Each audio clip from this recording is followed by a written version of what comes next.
তো সামনে তো ধনতেরাস আসছে, ধনতেরাসে সোনা কিনতে হয়। তো এটাই সময়, এখন কোনো জিনিস কিনলে পরে বারণ করতে পারবে না। তাহলে কি কেনা যায়, কি কেনা যায়? হ্যাঁ, হাতটা তো খালি খালি লাগছে, আর সোনার ব্রেসলেটও নাই আমার। তাহলে সোনার ব্রেসলেটই কেনা যায়। তো যাই, ঘরে গিয়ে বরকে কথাটা বলে আসি। শুনছো? বলো।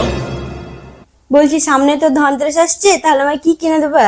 তো ধনতেরাস আসছে সামনে, তো কি নিবা বলো? তো হাতটা তো ফাঁকা ফাঁকা লাগছে, তাহলে সোনার ব্রেসলেট নিয়েও ভাবছি। তুমি কি বলছো বলো?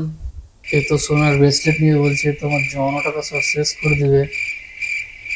তো চলো কিছু একটা বোঝানো যাক। কি গো, তুমি কি ভাবছো? কিনে দিবা না দিব না?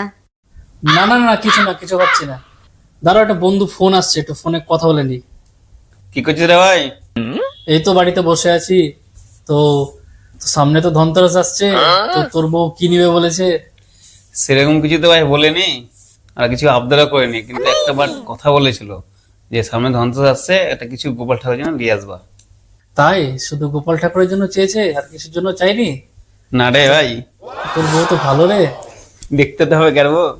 তো ঠিক আছে, চল রাখ, আমি কথা বলে নি, দেখি কি আবদার করছে আমার। আচ্ছা ঠিক আছে, রাখ। তো তোমার বন্ধুর বউ কি নিবো বললো ধনতেরাসে? তোমার বন্ধুর বউ তো বলছে ধনতেরাসে কিছু নেবে না। তো বউটা তো খুব ভালো, বলছে যে শুধু ঠাকুরের জন্য নিয়ে আসিও, আমার জন্য কিছু লাগবে না। তো বলো, তুমি কি বলছিলা, তুমি কি নিবা বলছিলা? তাহলে থাক, আমিও কিছু নিব না। তাহলে আমাদের ঠাকুরের জন্য কিছু নিয়ে আসবে, তাহলেই হবে। ভিডিও ভালো লাগলে অবশ্যই লাইক, শেয়ার, কমেন্ট করবেন। আর সাবস্ক্রাইব করতে ভুলবেন না।